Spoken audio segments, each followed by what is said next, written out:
প্রথম বর্ষের ছাত্রছাত্রীরা আশা করি তোমরা সবাই ভালো আছো। আজকে আমি মনোতোষ সরকার তোমাদেরকে প্রথম বর্ষের দ্বিতীয় অধ্যায় গুণগত রসায়ন পড়াবো। আজকের আলোচ্য বিষয় হলো দ্রাব্যতা ও দ্রাব্যতার নীতি। এই দ্রাব্যতা এবং দ্রাব্যতার নীতি পড়াতে গিয়ে আমি কিছু প্রশ্ন আকারে পড়াবো এবং সেগুলোর উত্তর দিব। যেমন প্রথম প্রশ্নটা আমি এখানে লিখে রাখছি যে দ্রাব্যতা কি। দ্রাব্যতার ইংরেজি হলো সলিবিলিটি। সলিবিলিটি বলতে বোঝায় যে কোনো একটা দ্রবকে বলা হয় ইংরেজিতে সলিউট। সেটা কোনো দ্রাবকের ইংরেজি হলো সলভেন্ট। দ্রবীভূত হবে কি হবে না, কতটুকু হবে, একটার তুলনায় একটা কম না বেশি, এটা বোঝানোর জন্য কোনোটা আছে আবার দ্রবীভূত হয় না, সেটা দ্রাব্যতা নেই। তো এই যে বিভিন্ন যৌগের, বিশেষ করে আজকে আমি অজৈব যৌগের দ্রাব্যতা পড়াবো। অজৈব যৌগের দ্রাব্যতা পড়াবো কি দ্রাবক নিয়ে? পানি। পানি একটি পোলার যৌগ এবং এটা পানি একটি পোলার দ্রাবক। এটা অজৈব যৌগগুলোকে দ্রবীভূত করে বেশিরভাগই। এই জন্য পানিকে তোমরা জানো যে একটা আদর্শ দ্রাবক বলা হয়। তবে কিছু কিছু যৌগ আছে যেমন জৈব যৌগ, যেমন অজৈব যৌগগুলো কি কি হতে পারে? সোডিয়াম ক্লোরাইড, সোডিয়াম কার্বনেট, তারপরে কপার সালফেট, অ্যামোনিয়াম ক্লোরাইড, এগুলো হলো অজৈব যৌগ। এই অজৈব যৌগগুলো আয়নিত হয় কিসের মধ্যে? পোলার দ্রাবকে। পোলার দ্রাবকটা এখানে কি নেওয়া হয়েছে? কি নেওয়া হবে এদের জন্য? দ্রাবকটা নেওয়া হবে পানি। পানি একটি পোলার যৌগ, আর এগুলো এই পানিতে দিলে এগুলো দ্রবীভূত হয়ে যায়। আর কিছু কিছু যৌগ আছে যেগুলো পানিতে বা অজৈব দ্রাবকে দ্রবীভূত হয় না, জৈব দ্রাবকে দ্রবীভূত হয়। জৈব দ্রাবকগুলো কি কি? সেগুলো হলো মনে করো বেনজিন, তারপরে টারপিন, ফেনল, ইথার ইত্যাদি। এই সমস্ত যৌগের মধ্যে, এই সমস্ত দ্রাবকের মধ্যে জৈব যৌগগুলো দ্রবীভূত হয়। যেমন এই ধরো অ্যানিলিন, তারপরে কার্বন টেট্রাক্লোরাইড বা ফেনল বা কি বলা যায় নাইট্রোবেনজিন ইত্যাদি এই জৈব দ্রাবকে দ্রবীভূত হয়। এই জন্য ইংরেজিতে একটা কথা বলে লাইক ডিজলভস লাইক, অর্থাৎ একই ধরনের যৌগ একই ধরনের দ্রাবকে দ্রবীভূত হয়। জৈব যৌগগুলো জৈব দ্রাবকে দ্রবীভূত হয়, অজৈব যৌগগুলো অজৈব দ্রাবকে দ্রবীভূত হয়। তো অজৈব দ্রাবকের মধ্যে উল্লেখযোগ্য দ্রাবক হলো পানি। পানিতে এই সমস্ত যৌগ, আরো অনেক যৌগ আছে যেগুলো নাকি দ্রবীভূত হয়। কি কি দ্রবীভূত হয় সেগুলো আমরা একটু পরে বলবো। তো এখন দ্রাব্যতা কি? দ্রাব্যতা অর্থাৎ দ্রবণীয়তার তুলনা করার জন্য সলিবিলিটি বা দ্রাব্যতা শব্দটা ব্যবহার করা হয়। এটাকে এস দ্বারা প্রকাশ করা হয়। সংক্ষেপে কি দ্বারা প্রকাশ করা হয়? এস দ্বারা। এস, এস মানে সলিবিলিটি এস। তো এখন এই সলিবিলিটি আমরা সংজ্ঞা দিব। সলিবিলিটির সংজ্ঞা বিভিন্ন, সলিবিলিটির বিভিন্ন একক আছে, সেই এককগুলো উপর ভিত্তি করে সলিবিলিটি বা দ্রাব্যতার সংজ্ঞা দেওয়া হয়। দ্রাব্যতার এককগুলো কি আছে? গ্রাম পার 100 গ্রাম, গ্রাম পার 100 গ্রাম পানি।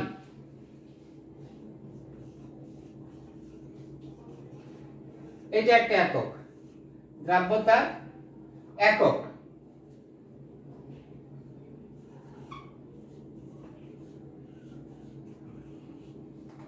দ্রাব্যতার একক সমূহ।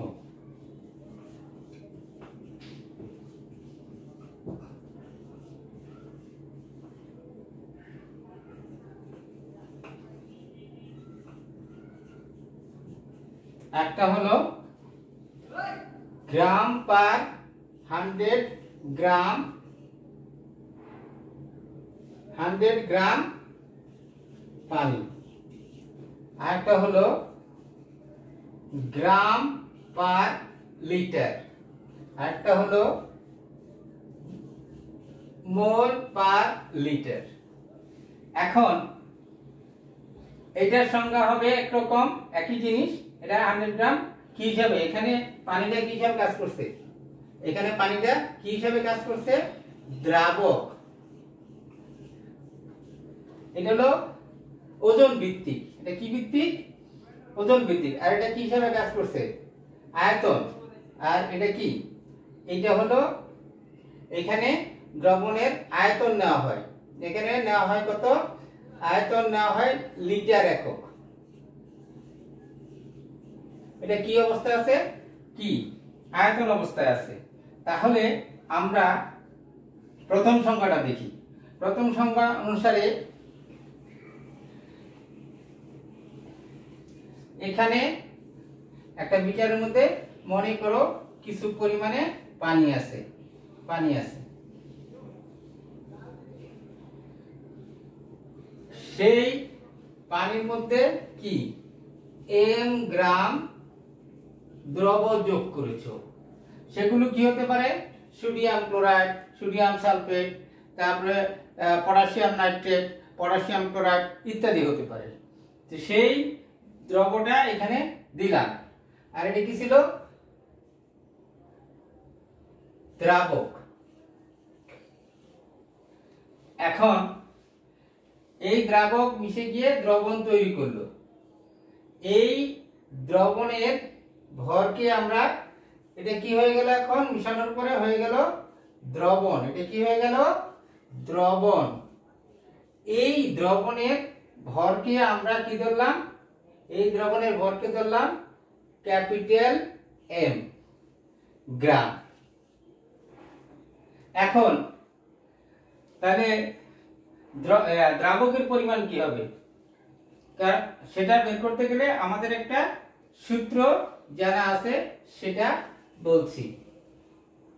আমরা জানি যে দ্রবণ সমান সমান দ্রাবক যোগ দ্রব। এখন দ্রবণ কতটুকু ছিল, m, দ্রাবক কি আমরা জানি না,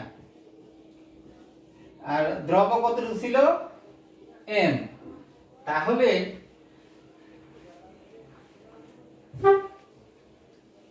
দ্রাবকের পরিমাণ কি হবে, দ্রাবকের পরিমাণ হবে m মাইনাস m গ্রাম। এখন তাহলে m মাইনাস m গ্রাম, দ্রাবক বলতে এখানে কি বোঝানো হয়েছে, পানি। দ্রাবক বলতে আমরা কি বুঝাইছি, পানি। তাহলে m মাইনাস m গ্রাম পানিতে দ্রব আছে কতটুকু, m গ্রাম। তাহলে আমরা এটা লিখতে পারি,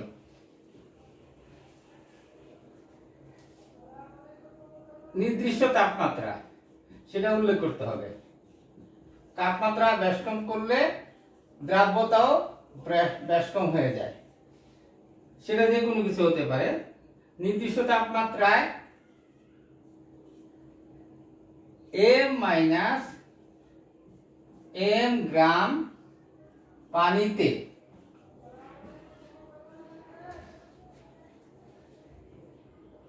m গ্রাম দ্রবীভূত হয়ে কি তৈরি করে, সম্পৃক্ত দ্রবণ তৈরি করে। কি করে, সম্পৃক্ত দ্রবণ তৈরি করে। কি করে, সম্পৃক্ত দ্রবণ তৈরি করে। তাহলে আমরা যদি দেখি, তাহলে 1 গ্রাম পানিতে কত gram, m by m minus m gram দ্রব দ্রবীভূত সম্পৃক্ত দ্রবণ প্রস্তুত করে। আর আমাদের এই বর্তমান সংজ্ঞা অনুযায়ী 100 গ্রাম পানিতে দ্রব দ্রবীভূত হয় কতটুকু, 100 into m divided by m minus n। তাহলে যে আমরা যে সংজ্ঞাটা দেখলাম সেটা কি, 100 গ্রাম কি দ্রাবকে যত গ্রাম দ্রবীভূত হয়ে কি তৈরি করে, সম্পৃক্ত দ্রবণ তৈরি করে, ওই পরিমাণ দ্রবকে কি বলা হয়, ওই দ্রবের দ্রাব্যতা বলা হয়। কি বলছি, 100 গ্রাম দ্রাবকে যত গ্রাম দ্রবীভূত হয়ে সম্পৃক্ত দ্রবণ প্রস্তুত করে তাকে ওই দ্রবের কি বলা হয়, দ্রাব্যতা বলা হয়। আর যদি আমরা অন্যভাবে বলি, নির্দিষ্ট তাপমাত্রায় এবং চাপে নির্দিষ্ট পরিমাণ দ্রাবকে যত গ্রাম দ্রবীভূত হয়ে সম্পৃক্ত দ্রবণ প্রস্তুত করে সেই পরিমাণ দ্রবকে ওই দ্রবের দ্রাব্যতা বলা হয়। তাহলে নির্দিষ্ট পরিমাণ দ্রাবক আমরা যে কোনো নিতে পারি। আমরা নিয়েছি কি, দ্রবণ ছিল m গ্রাম, দ্রাবক হলো এইটা। তো এতটুকু দ্রাবকের মধ্যে দ্রব আছে m গ্রাম, তাহলে 100 গ্রামের মধ্যে কত আছে, এখানে এককটা হবে এক্ষেত্রে একক হবে গ্রাম পার 100 গ্রাম পানি। এখন দ্রাব্যতার একটা একক বললাম, সংজ্ঞাও বললাম, আরো একক আছে, সেটা তোমাদের একটু আগে আমি বলেছি, গ্রাম পার লিটার বা মোল পার লিটার। এখন মনে করো এখানে কি আছে, দ্রাবক আছে, এর মধ্যে দ্রব যোগ করেছ, যোগ করে কি হয়ে গেছে, এখন হয়ে গেল দ্রবণ। এখন এই দ্রবণের দ্রাব্যতা কি হবে, এটা মনে করলাম যে 5 লিটার দ্রবণে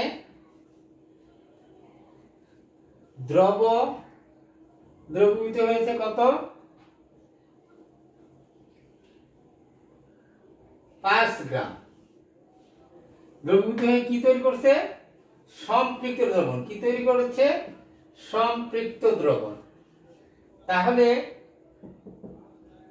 1 লিটার দ্রবণে দ্রবীভূত থাকবে কত, 5/5, তাহলে গ্রাম পার লিটার, তাহলে কত, 1 গ্রাম পার লিটার। তাহলে এই ক্ষেত্রে হলো কি, দ্রাব্যতার একক হলো গ্রাম পার লিটার।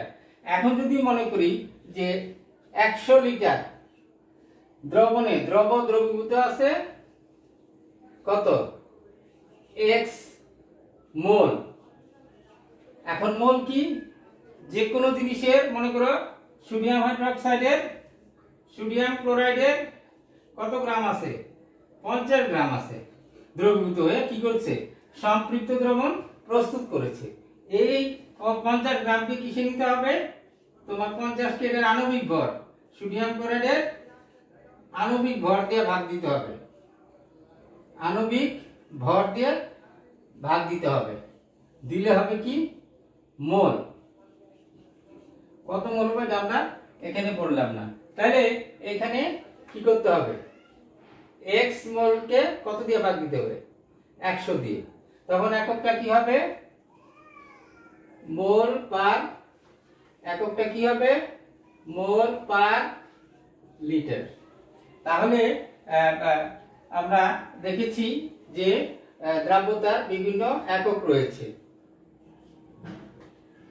এখন আমরা আলোচনা করব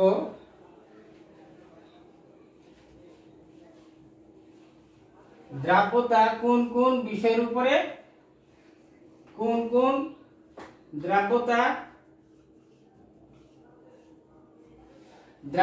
কোন কোন নিয়ামকের উপর নির্ভর করে। এখন দ্রাব্যতা বিভিন্ন নিয়ামকের উপর নির্ভর করে।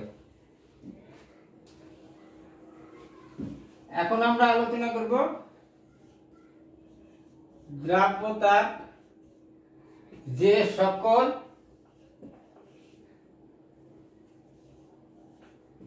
নিয়ামকের উপর নির্ভর করে। সেগুলো হলো 1 নাম্বার বা ক,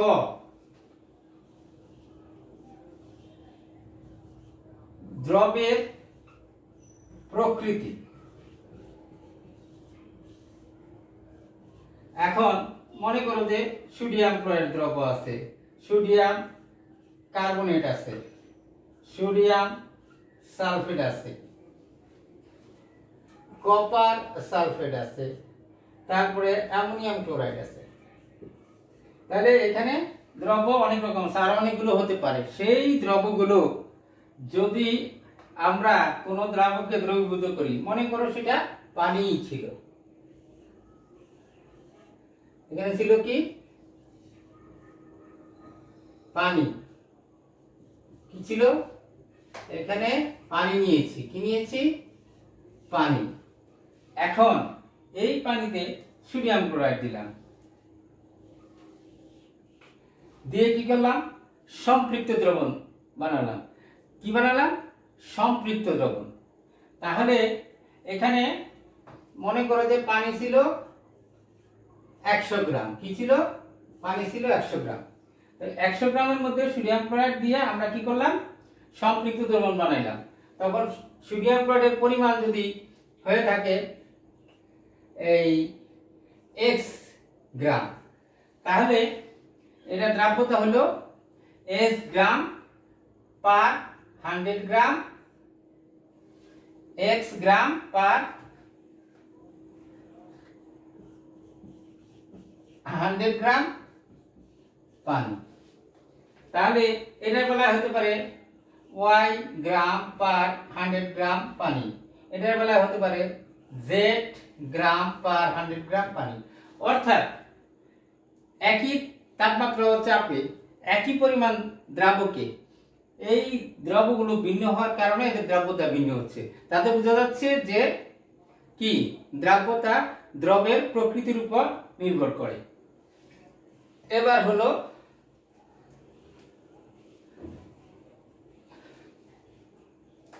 দ্রাবকের প্রকৃতি।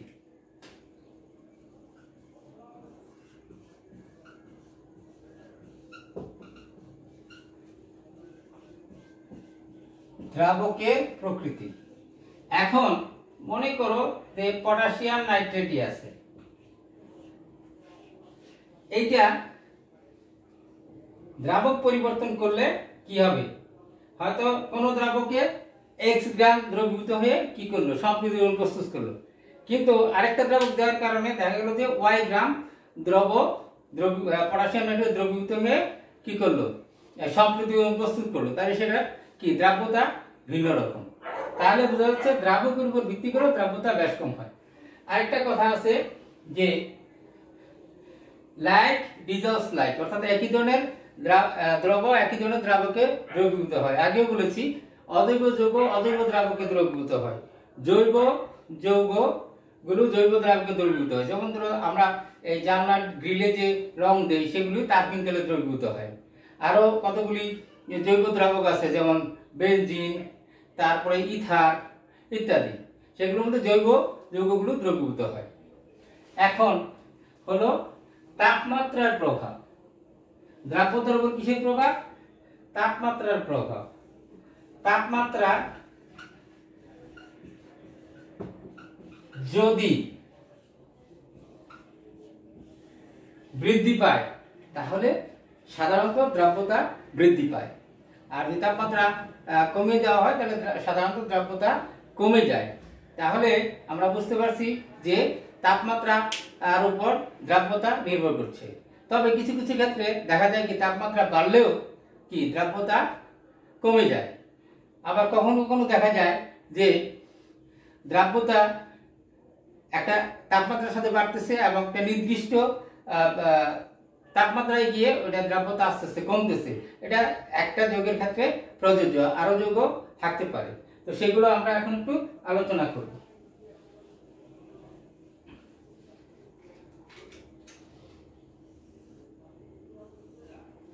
এদিকে হলো দ্রাব্যতা, একক কি গ্রাম পার 100, একক হলো গ্রাম পার 100 গ্রাম পানি। এদিকে দ্রাব্যতা বাড়তেছে। আর এদিকে হলো তাপমাত্রা, এদিকে কি তাপমাত্রা, এই তাপমাত্রা একক কি নিলাম ডিগ্রি সেন্টিগ্রেড। এটা ছিল 0, এটা মনে করো 10, এটা 20, এটা 30, এটা 40, এটা 50, 60, 70, 80, 90, 100। এদিকে হলো দ্রাব্যতা, এদিকে হলো মনে করো 10, এদিকে হলো 20, 30, 40, 50, 60। অথবা আমরা যদি বলি এটা 20, এখানে হলো 20, এটা হলো 40, এটা হলো 60, এটা হলো 80, এটা হলো 100, এই জায়গা হলো 120 দ্রাব্যতা। এখন মনে করো যে পটাশিয়াম নাইট্রেট, পটাশিয়াম নাইট্রেট দেখা যায় যে 0 ডিগ্রিতে কত হয়, এই দ্রাব্যতা হয় 14 মতো। তো এইভাবে তাপমাত্রা বাড়ার সাথে সাথে দেখা যায় কি এইভাবে হয়ে যায়। তার এটা হলো পটাশিয়াম নাইট্রেটের জন্য। তারপরে আরো আছে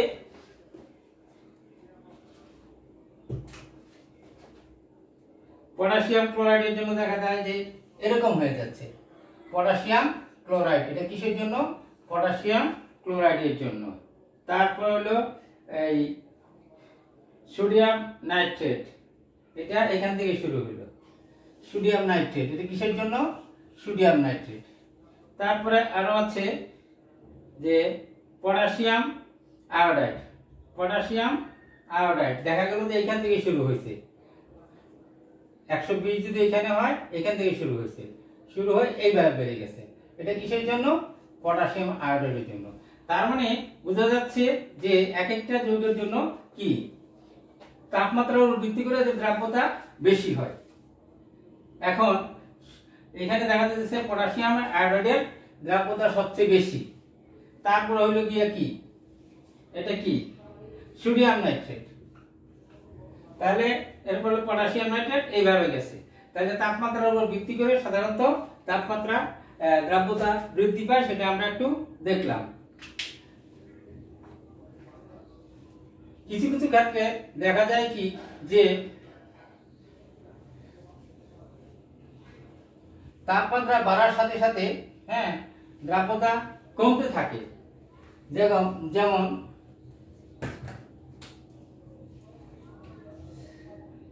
সেরিয়াম সালফেট, সেরিয়াম সালফেটের বেলায় দেখা যাচ্ছে যে তাপমাত্রা কি বৃদ্ধির সাথে সাথে দ্রাব্যতা হ্রাস পাইতে থাকে। সেরিয়াম, এটা কি সেরিয়াম সালফেট, এটা কি এর দ্রাব্যতা তাপমাত্রা বৃদ্ধির সাথে কমে যায়। কারণ কি এটা হলো এখানে এই প্রক্রিয়াটা, এই যে এই প্রক্রিয়াটা হলো তাপ উৎপাদী।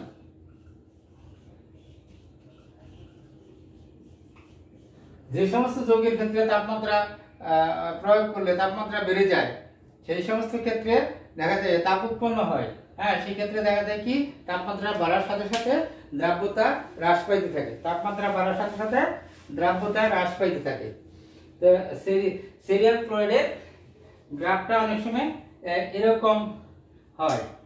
এখানে মনে করো 50 আছে, এই 50 থেকে কমতে কমতে 100 ডিগ্রিতে এসে একদম এইভাবে কমতে কমতে 100 ডিগ্রিতে এসে একেবারে শূন্যের কাছাকাছি চলে আসে।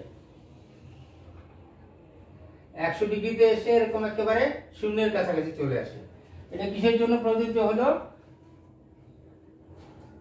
এটা হলো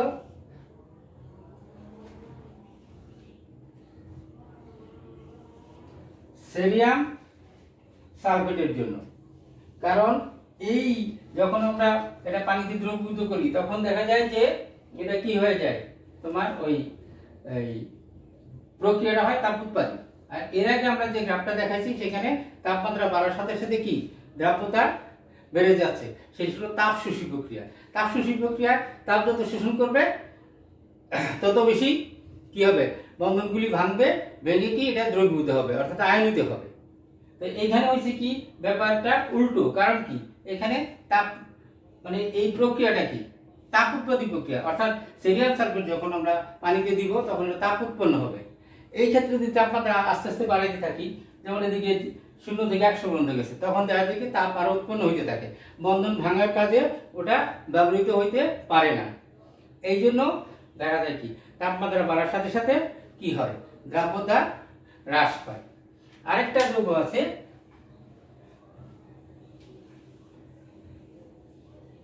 সোডিয়াম সালফেট।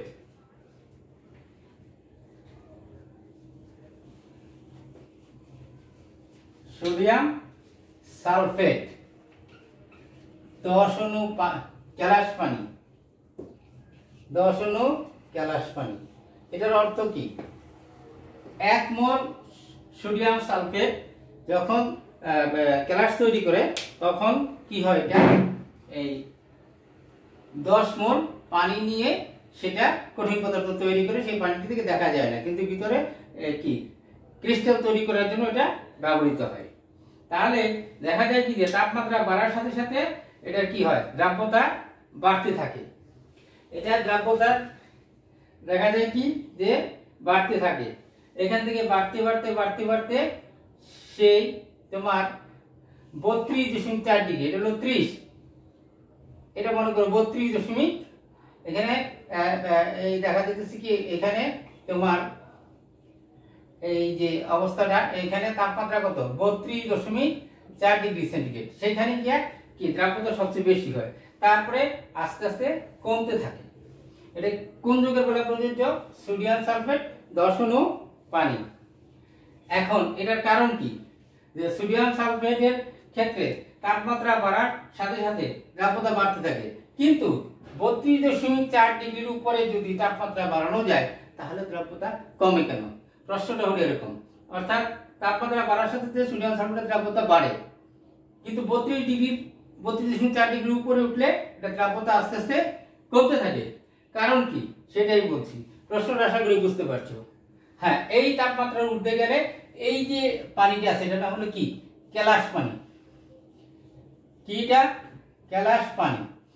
এই ক্যালাস পানিটা কি এর চেয়ে বেশি তাপমাত্রা দিলে, মনে করো 35 দিলাম বা 32.8 দিলাম, তখন আস্তে আস্তে এই ক্যালাস পানিগুলি বাষ্প আকারে চলে যায়, চলে গিয়ে নিরোদিত সোডিয়াম সালফেটে পরিণত করে। যতই তাপমাত্রা দাও আস্তে আস্তে এই ক্যালাস পানিগুলি চলে যেতে থাকে এবং এটা দ্রবীভূত হওয়ার ক্ষেত্রে ভূমিকা রাখতে পারে না। কারণ এই বাষ্পীভূত হওয়ার সময় এই যে পানিগুলো, এই পানিগুলো কিছু তাপ শোষণ করে নিয়ে যায়, তখন সোডিয়াম সালফেটকে দ্রবীভূত করতে পারে না, বরঞ্চ এই তাপ নিয়ে যাওয়ার কারণে এইটা দ্রবীভূত হওয়ার ক্ষমতা কমে যায়। অর্থাৎ 32.4 ডিগ্রির ঊর্ধ্বে উঠলে সোডিয়াম সালফেটের ক্ষেত্রে তাপমাত্রা বাড়াইলে এই যে ক্যালাস পানি আছে, ক্যালাস পানিগুলি কি হয়, বাষ্পীভূত হয়ে চলে যায়। এই কারণে সোডিয়াম সালফেটের দ্রাব্যতা 32.4 ডিগ্রি পর্যন্ত বাড়তে থাকে, 32.4 ডিগ্রিতে সর্বোচ্চ হয় এবং 32.4 ডিগ্রি পরে গিয়ে কি হয়ে যায়, আস্তে আস্তে কমতে থাকে। কারণ এই সোডিয়াম সালফেটটা নিরোদিত সোডিয়াম সালফেট, এটা কি নিরোদিত, এখানে এটা কি ক্যালাস পানি নাই, এটার নাম হলো নিরোদিত সোডিয়াম সালফেট। এটা না কি নিরোদিত, এটা কি নিরোদিত সোডিয়াম সালফেট, এটা কি নিরোদিত।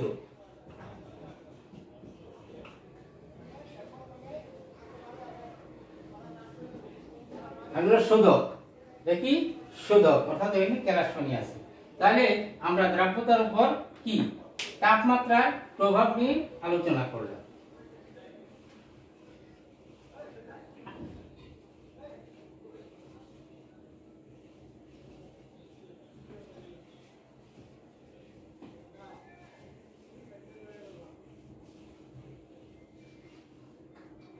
এখন আমরা কিছু গাণিতিক সমস্যা নিয়ে আলোচনা করব।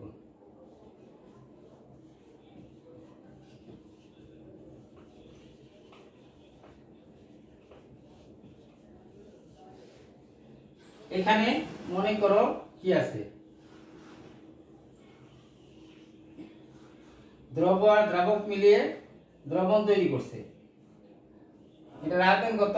150 মিলিলিটার দ্রবণ তৈরি করছি। এখন এখানে দ্রব যোগ করছি কত? 25 গ্রাম। এখন তাপমাত্রা মনে করো কত degree? 30 degree centigrade. 30 degree centigrade তাপমাত্রায় এই দ্রাবকের মধ্যে দ্রব যোগ করে আমরা কি সম্পৃক্ত দ্রবণ প্রস্তুত করছি। ঠিক আছে, তাহলে এই যে দ্রবটা আছে এটা হলো দ্রব, এত গ্রাম দ্রব, এর আপেক্ষিক গুরুত্ব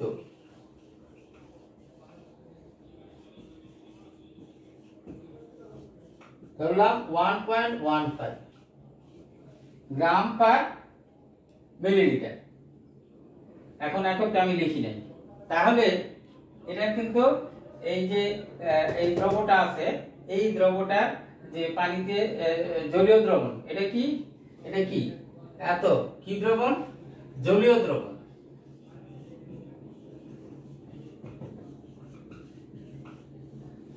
এখন আমরা একটা সলিবিলিটির সংজ্ঞা দেখেছি, সেটা কি ছিল? সলিবিলিটি বা দ্রাব্যতা সমান কি? 100 ইনটু গ্রামে প্রকাশিত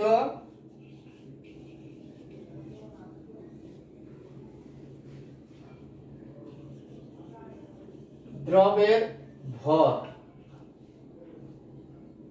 গ্রামে প্রকাশিত দ্রবের ভর ডিভাইডেড বাই কি?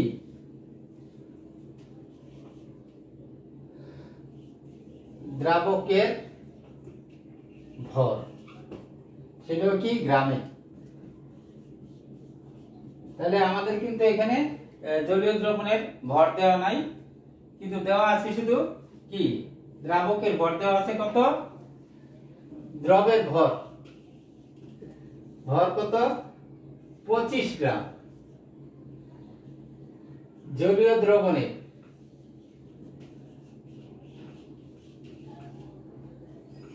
দ্রবের আপেক্ষিক গুরুত্ব হলো 1.1 আর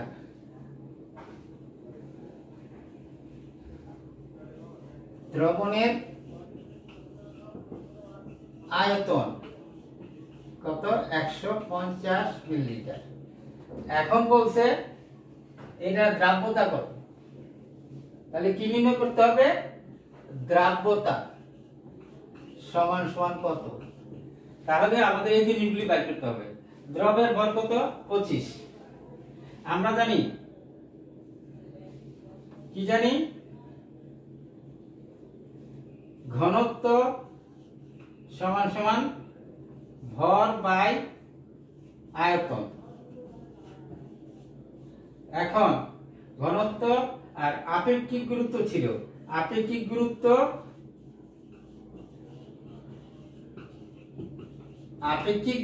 এক্ষেত্রে ঘনত্বের সমার্থক। তাহলে আমরা এখানে বসাবো কত? 1.15 সমান সমান একক কি? গ্রাম পার লিটার। আর আয়তন কত আছে জানি না, এটাই বের করব। ভর কত? ভর হলো গ্রামে, তাহলে আয়তন কি হবে? কত হবে? ভর হলো কত? 25 গ্রাম। কত? 25 গ্রাম। তাহলে এখানে লিখবো 25। আয়তন কত? আয়তন ওদিকে চলে গেল, এখানে কি হবে? আপেক্ষিক গুরুত্ব 1.15। তাহলে কি হবে? গ্রাম, কারণ এটা হলো গ্রাম পার লিটার, এটা হলো গ্রাম। তাহলে কি হবে? আয়তন হয়ে যাবে কি? মিলিলিটার। কি হবে? মিলিলিটার। এখানে একক হলো গ্রাম পার মিলিলিটার, কারণ এই দ্রবণের আয়তন মিলিলিটারে দেওয়া আছে।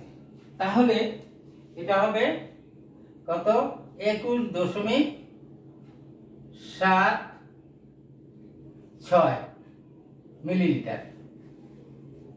তাহলে এটা আমরা একটু অঙ্ক করে দেখতে পারতাম। তাহলে এটা যদি হয় 21.76, তাহলে আমাদের এই যেখানে কত আছে, দ্রবণের আয়তন কত আছে? 150। 150 কে আমরা মিলিলিটারকে 150 গ্রাম দেব, কারণ এই ক্ষেত্রে ঘনত্ব 1 ধরা হয়েছে। তাহলে দ্রাবকের ভর কত হবে?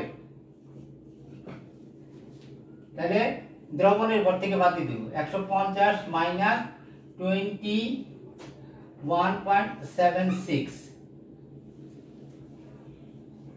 গ্রাম, বিয়োগ করলে কত হবে? 4 2, এটা হবে 8 হ্যাঁ 128.24 গ্রাম। তাহলে আমরা একটু দেখি যে এটা হিসাবটা ঠিক আছে কিনা।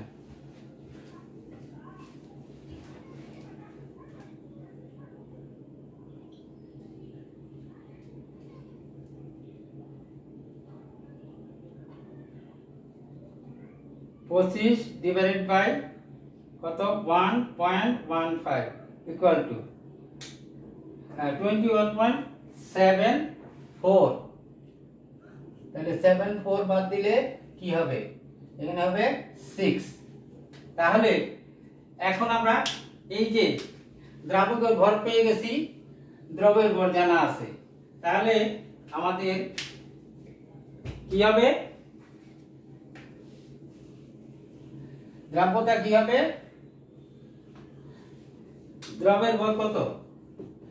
100 ইনটু 21.74 গ্রাম, আর দ্রাবকের ভর কত? 128.26 গ্রাম। গ্রাম গ্রাম কাটাকাটি, তাহলে এখানে কি হবে? গ্রাম গ্রাম না লিখলেও হয়। তাহলে এখানে কি হবে?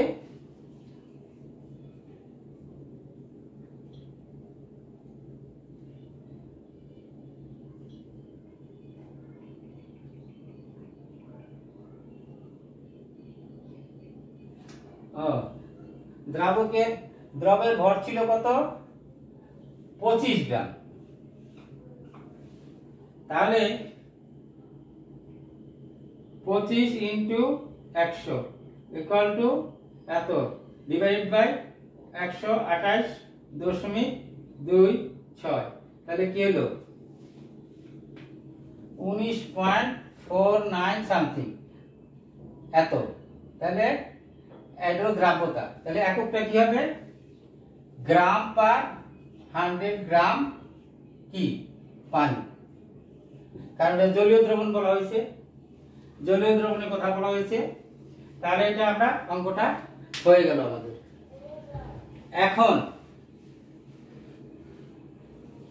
আমরা আরো একটা গাণিতিক সমস্যার সমাধান করব।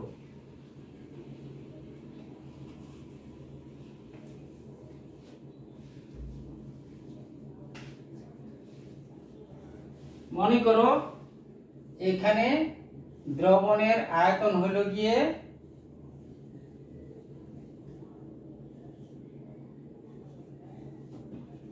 দ্রবণের আয়তন কত? 300 মিলিলিটার সমান সমান কত? 0.3 লিটার। এইটা ছিল কত ডিগ্রি তাপমাত্রা?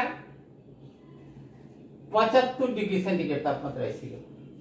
পরবর্তীতে তাপমাত্রা আমরা কমিয়ে কততে নিয়ে আসলাম? 25 ডিগ্রি সেন্টিগ্রেড তাপমাত্রায় নিয়ে আসলাম। তা এখন তাপমাত্রা কমাইলে দ্রবণ থেকে কিছু কঠিন পদার্থ নিচে জমা হবে, এখানে কঠিন পদার্থ হিসাবে জমা হবে কি করলে? তাপমাত্রা কমাইলে। তাহলে আমরা কত ছিল প্রাথমিক তাপমাত্রা? এটা কি তাপমাত্রা? প্রাথমিক তাপমাত্রা। আর এটা হলো গিয়ে পরিবর্তিত তাপমাত্রা।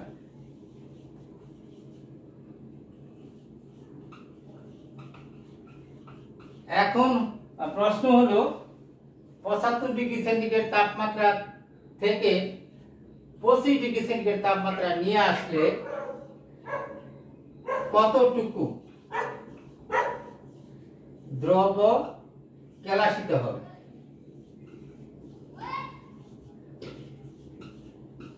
এখন প্রশ্নটা কি, যে আয়তন ছিল কত, দ্রবণের আয়তন 300 মিলিলিটার, এটা তাপমাত্রা ছিল 25 না 75, পরবর্তীতে কমায় 25 নিয়ে আসছি। এই ক্ষেত্রে কতটুকু কঠিন পদার্থ কেলাসিত হবে সেটা আমাদের বের করতে হবে। এখন এততে দ্রাব্যতা হলো 650 গ্রাম পার লিটার, আর এততে দ্রাব্যতা হলো কত, 150 গ্রাম পার লিটার। এখন কতটুকু বের হবে প্রশ্নটা আমরা বুঝতে পারছি। তাহলে আমরা কি জানি, দ্রাব্যতার আধুনিক সংজ্ঞা অনুসারে আমরা কি জানি,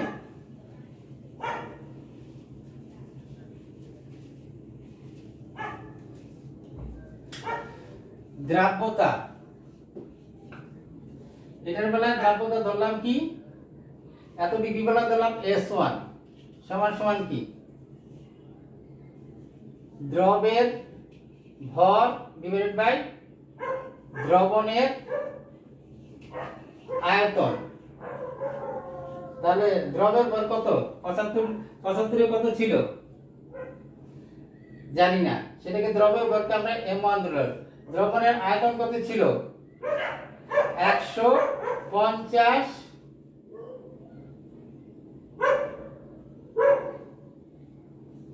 লিটার।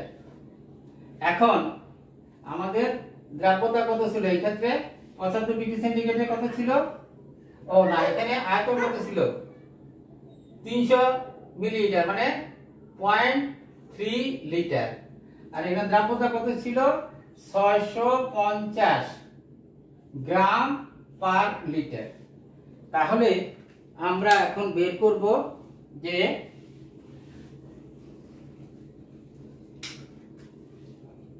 M1 কত, M1 সমান 650 ইনটু 0.3, তাহলে গ্রাম পার লিটার ইনটু লিটার, তাহলে কত হবে গ্রাম, এখানে হবে 195 গ্রাম।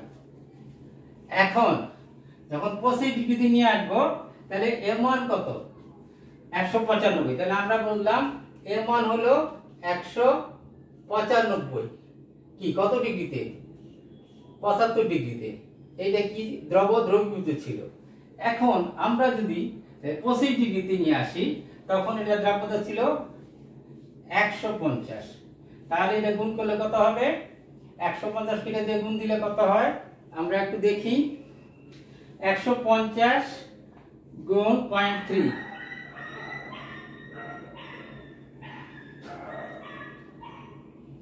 150 গুণ 0.3 45, তাহলে 45 গ্রাম।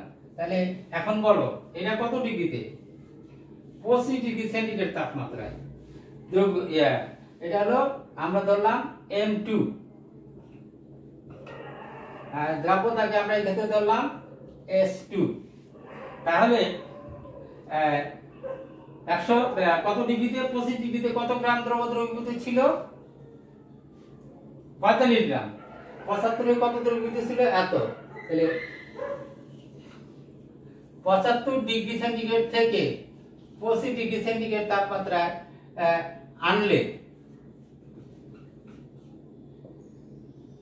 আনলে কি দ্রব কেলাসিত হবে কতটুকু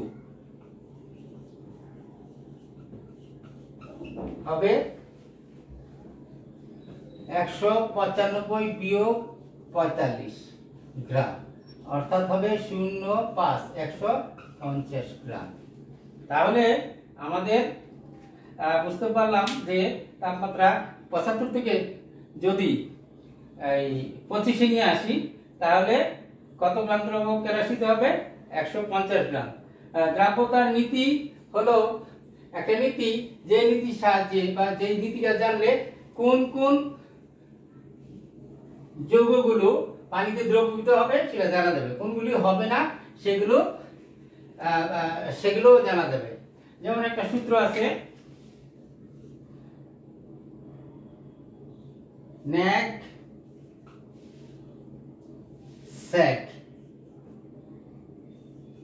ন্যাক হলো নাইট্রেট,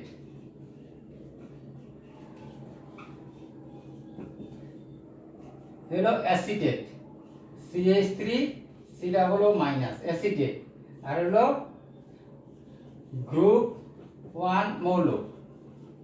কি কি? লিথিয়াম, সোডিয়াম, পটাশিয়াম, এগুলোর আয়ন। আর এগুলো যদি থাকে, এর সাথে যদি নাইট্রেট থাকে তাহলে সব দ্রবীভূত হবে। আর সালফেট যদি থাকে তাহলেও দ্রবীভূত হবে। এখন এই জিনিসগুলো জানলে আমরা কি কোনগুলো কিসের মধ্যে দ্রবীভূত হবে, যেমন লিথিয়াম, এটা হলো গ্রুপ কত, গ্রুপ 17 মৌল কি কি? ক্লোরাইড, ব্রোমাইড, আয়োডাইড, আয়নগুলো ফ্লোরাইড। এখন লিথিয়ামের সাথে ফ্লোরাইড থাকলে দ্রবীভূত হবে, লিথিয়ামের সাথে ক্লোরাইড থাকলে দ্রবীভূত হবে, লিথিয়ামের সাথে ব্রোমাইড, লিথিয়ামের সাথে আয়োডাইড। আর যদি এই তোমার সোডিয়ামের সাথে ক্লোরাইড থাকলে দ্রবীভূত হবে, এটা থাকলে দ্রবীভূত হবে, এটা থাকলে দ্রবীভূত হবে। এগুলোর সাথে সবগুলোর সাথে নাইট্রেট থাকলে দ্রবীভূত হবে। এটা হলো অ্যামোনিয়াম। তাহলে এই অ্যামোনিয়ামের সাথে যদি এগুলো থাকে তাহলে দ্রবীভূত হবে। আর যদি আমরা লেড থাকে,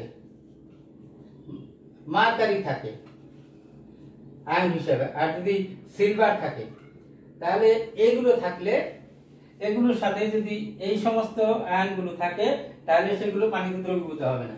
যেমন লেড ক্লোরাইড পানিতে অদ্রবণীয়, সিলভার ক্লোরাইড বা মার্কারি ক্লোরাইড এগুলো অদ্রবণীয়। সুতরাং আমরা মানে কোনটার সাথে কোনগুলো থাকলে কোনটা দ্রবীভূত হবে সংক্ষেপে আমরা জানতে পেরেছি। এই জানার যে বিষয়টা, এটা কি বলা হয়, কি দ্রাব্যতার নীতি। আশা করি আজকের ক্লাসটা সবাই বুঝতে পেরেছ। সবাই ভালো থাকবে, মনোযোগ দিয়ে পড়াশোনা করবে, স্বাস্থ্যবিধি মেনে চলবে। এখন করোনা পরিস্থিতি যথেষ্ট ভয়াবহ, সুতরাং মাস্ক পরবে, হাত মুখ ধুয়ে চলবে, যতটা সম্ভব বাইরে না যাওয়ার চেষ্টা করবে। সবার মঙ্গল কামনা করে সবাইকে ধন্যবাদ জানিয়ে আজকের ক্লাসটা এখানেই শেষ করছি।